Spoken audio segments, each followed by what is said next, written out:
Alright guys, something super cool that no one is talking about. AzneyesWhitedragon is showing off an amazing deck that I really think deserves way more attention. It's a Dragon Sycnhro fusion deck, and I think it's really cool with mixing in with some D heroes for the speed. Watch what he can do, and like look, with the new card Fusion Recycling Plant to get extra free cards, it's really strong. So you see, he already activated Token's effect. Now he's gonna go ahead and get Draco effect, copy Token, get out a Crystal Wing, a Void Ogre, and a Draco Quest turn 1. That's a very, very strong board. Also, he has the Lure of Darkness there that he will be able to use later on. Because of Fusion Recycling Plant, he was able to get a card. Now, there is a downside to this specific play. Because Void Ogre Dragon requires you to have no cards in order for it to be able to activate its effect. But he's going to go ahead and negate that effect via Crystal Wing. And he's just going to go ahead and go completely off over here. He has Summoner Monk play over here. And his opponent's like, dude, that's enough, man. That was an amazing play. No one's talking about this deck. And I think a lot of you guys are interested in some more unique things. Speaking of unique things, boys, there is a card that I know you guys love. But we got a first turn Hero Lives summoning the Shadow Mist over here. So he's going to go ahead and activate that Fusion Recycling Plant, and he's going to go Poly, making the new card that I think a lot of you guys are interested in playing. Maybe you got some of these, not really using them. Maybe you can mix it in with this deck, because the whole Venom Predator Plant deck, I know it's not like tier 1, but it's not a bad deck, and some of you guys just really want to run this card. I totally understand how that is, but nonetheless, he's going to go ahead and make a pretty big play over here. He's got that Dark Rapper, still a really good card, Dagusto Emerald. It's going to be activating its effect, really good card, Miracle Syncro Fusion over there, and he's going to go ahead and be able to draw a card, and he's going to draw right back into it, because with the card that you top deck with Plug Spreader, you can just draw it immediately, so it's not even really going minus when you use Stardust Charge Warrior, and you can see he's going to go ahead and attack over everything, but he's going to do it, boys! He's got the Winged Dragon of Brawl Spear mode. Oh! Rip his field, man. How is he going to come back with a Mali and a Miracle Syncro Fusion? DBR activated, going to go ahead and negate Miracle Syncro Fusion, but he's going to go ahead and attack him directly with a disrespect of 800 to the face. But he's got Mounted Bound Credit, rips the rank up Magic 7-1. Wow, dude, Winged Dragon of Raw sacked, and then on top of that, the rank up Magic 7-1. That is unfortunate to run into. He's got the Mash Hand, he's got the effect of Mali though. He can go ahead and make that Mash Hand, go ahead and bring out the Dank Law, activate Mali's effect, going to go ahead and summon another one. And he's going to go ahead and summon more Marsh Macaroons. This card is pretty annoying to deal with, as some of you guys might remember from the Dark Side of Dimensions movie. But anyways, Dark Law going to go ahead and be out on board with the Malicious, so he'll be able to survive another turn here. Then he top decks Resonator Call, and he's going to go ahead and Synchnro up into the Scarlet Red Dragon Archfiend, blowing up everything. Then he's going to go ahead and get over Marsh Macaroon, finally dealing with them. They're actually pretty annoying. He activates card advance, but it doesn't really matter because he can't really use those cards. Anyways, so, you know, changing the order of the top 5 isn't going to really help out too much. But there's some more crazy replays that I really want to share off, because this deck has a lot of crazy plays. Like, I know the new D-Hero stuff came out, and no one's really running them, because even at its core, when you're looking at what the deck can do versus what other decks can do, it's just not too strong. So basically, we're using them as draw power.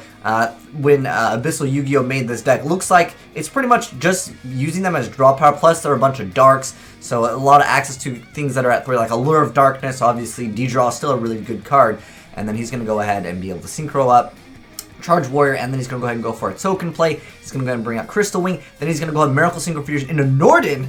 And then he's going to go ahead and, well, that effect's actually going to be negated. But he can attack with all the monsters. Main phase 2, go ahead and make Dagusto Emerald, reset some of his engine over there. And that'll be really good for him. And then he gets to also draw a card, drawing into Red Resonator, really good. Recycling those Mali plays. He's going to go ahead and negate the Dark Lord card over there. He's going to go ahead and summon it. It's just, it's too much of a threat. Crystal Wing Syncro Dragon is still a really strong card in the game, but I feel like this deck definitely deserves some more hype. Now we got it matched up against a Dark World deck. I know people are on that Dark World hype train because of the new support that they are getting, but let's see if it has a matchup against this deck over here, the Dragon Synchnro Fusion D-Hero deck is what I'm going to call it, because I like the mix-up. I like when people are more creative. I like creative decks more than just like, oh, throw out a bunch of these cards with the same names, because I think that it's cool to see what people can come up with. But anyways, he's got the Norden. He's going to go and make Charge Warrior, and he's going to go ahead and summon a plug spreader, and then he's going to go ahead and make the Hot Red Dragon Archfiend Bane over there. So it's going to go ahead and bring out 2 tuners, and then he's going to go ahead and heal for 3,500, and you know, that's a pretty decent card. And then he's going to bring back his brother, Scarlet Red Dragon Archfiend. Really, really good card, being able to destroy a bunch of special summon monsters with attack less than or equal to this card. And it has 3,000 attack, so it can run over a lot of things. Oh, minus Grapple, which is pretty much what the Dark World deck likes to throw out over and over. But he's playing Ceruli, which is a really interesting card. Not too many people play him, but there is a lot of times where Ceruli becomes very good, and we will see how good the card is in this replay over here. He needs to rip that Dark World card to negate effects. I think the effects are what he needs to negate over here. But also, there's a card called the Forces of Darkness, and I think this would be really good in that infinite loop build. If you guys don't know what I'm talking about, where you get to infinitely negate with Dark Worlds, you can keep on negating monster effects with the Dark Worlds. There's a new continuous track card. This card would be an excellent card just to activate as soon as your opponent's turn starts to go +1. Really decent little card over here. But anyways, he's going to go ahead and Grapha, get rid of the Starve Venom Fusion Dragon, but he's still got this Scarlet Red Dragon Archfiend out on board. He's going to go ahead and activate Dark World Dealings. We're going to add some of that Trance Archfiend, destroying his own card in the back row via the effect of Grapha. He's able to get rid of the Archfiend. He doesn't have any cards to top deck, but he still has 10,000 life points. That's the hefty amount of life points. But Grappa is going to start coming out and whittling down his life points. But he's got a D-Draw, he's got a Mass Change. Let's see if he can come out of this. So he's got that D-Draw activating, getting rid of Maliant, Reinforcement Army, going for the Dark Grepher play, going to get rid of Shadow Mist. Shadow Mist is going to give him another hero monster, so he's going to go ahead and Vanish. And a Fusion Recycling Plant, pretty good little card with that. And then his opponent activates the Extra Gate card, which actually lets you discard, so it has a little bit of utility. But he's going to go ahead and then bust out the Dystopia guy, one of the new D heroes out on board. And it has a decent little effect, though. If this card's current attack is different from its original attack, you can target one card on the field and destroy it. Not too bad at all. But also, you get to burn your opponent for some damage. Not the worst thing for an effect monster. That is 2,800 attack, but he draws into Allure of Darkness. Here's where the Destiny draw comes into play, and Allure of Darkness, no cards. But that was still a really amazing play. Like, he busted out a bunch of Sycnhros, and I thought that was still really cool. But nonetheless, though, we got one more replay, and I'll give you guys the deck profile if you guys want to try out this deck. Again, it's really unique. I think something that definitely could see some more play, and it definitely looks like a fun deck, too, and that's what I like to see. But anyways, he's got the Summoner Monk play over here. He's going to go ahead and get rid of the 1 Day at Peace. I don't know about 1 Day at Peace, because I feel like this deck can like be really aggressive turn 1. But then, you know, I guess it gives your opponent an extra card. So I feel like at that point, I don't know if it's worth it. But he's going for the Draco Quest play over here, copying the Coral Dragon's effect, so he can go ahead and discard card. Instant Fusion activated, and he's going to go ahead and bring out the Dark Grapher, and then he's going to go ahead and attack with everything he has on board, and then it is game over. His opponent's like, "There's too much for me." He got the Kaijus, but it was just going to be no match for him. That was a really cool play. I really liked that. So aggressive. But I know a lot of you guys want the deck profile. And shoutouts to Abyssal Yu-Gi-Oh! For making and figuring out like this really cool deck. I think it definitely deserves some more credit and definitely some more play. But anyways, let's go ahead and jump into the deck profile. So first off, we got 3 copies of the Malicious, so there's no reason why you wouldn't want to play 3 copies of them. And then we got the Dark Grapher, and then 2 copies of the Destiny Hero Drill Guy. So he lets you special summon a Destiny Hero monster from your hand with less attack or equal to this card's attack on the field. And then you can only use this effect of it once per turn. So if this card attacks a defense position, you get to do Piercing, as if that's really that great. But it's mostly just because it's a dark, and it kind of works with the deck, has some synergy. But for the most part, don't worry too much about that Piercing. I mean, I guess it has another effect where you can just summon another Destiny Hero monster from your hand. But you can actually search out a lot of cards with the Elemental Hero Shadow Mist. Really good card over here. We got 2 copies of him, and then 2 copies of Summoner Monk.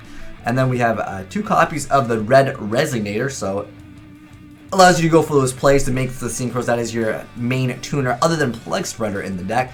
And then we got 3 copies of Allure of Darkness to add extra consistency. And then we also have Instant Fusion to go for those Norden plays. And then we have 3 copies of a Hero Lives, so you can go faster. And then we got 2 copies of Resonator Call. We got the 1 OG Polymerization, 1 Reinforcement of the Army, 1 Day at Peace, 1 copy of that, 1 Miracle Syncro Fusion, 3 copies of Destiny Draw. We got the Soul Charge, Upstart Goblin, Foolish Burial, Mass Change, the OG one, and then we got Pot of Avidity, so you can target 3 of your banished things. Usually it's going to be malicious, and you're going to be able to put them back and then draw a card. And then we got 3 copies of Fusion Recycling Plant. Oh, also with this card, just a quick little tip, when you're banishing cards with the effect of the Draco quest, you can actually reset them, and that way you don't run into drawing them, you're just going to put them back in your extra deck. But anyways, using one of the newer cards, Fusion Recycling Plant, you can discard a card to add a polymerization, and that can really help out with whatever you need to get in your graveyard. This is an excellent card to discard. Same thing with like Plague Spreader. There's a lot of other cards that are great for this. But to add 1 polymerization from your deck to hand is really good. But also during the end phase, you get to add, you get to target 1 monster that was used for fusion material this turn, add it back to your hand. Like I mentioned before, there was a play where he made Void Ogre Dragon and he did add 1 card. Now you could say that that kind of counters him, but he had an Allure of Darkness, so he wanted to actually banish the other Mali. So that was the reasoning for that. But then we got the Vanity's Emptiness, the Solemn Strike, and the Solemn Warning. For the extra deck, there's a lot of different possibilities for this, but I like this build. I thought the Token play was so cool that he made, where he went for a Token, got out like a Crystal Wing, or a Void Ogre, whatever one he made first. Then he used Draco's effect, copied it, and then set out another card, and I thought that was really cool. I didn't even think about that. That's a really strong play.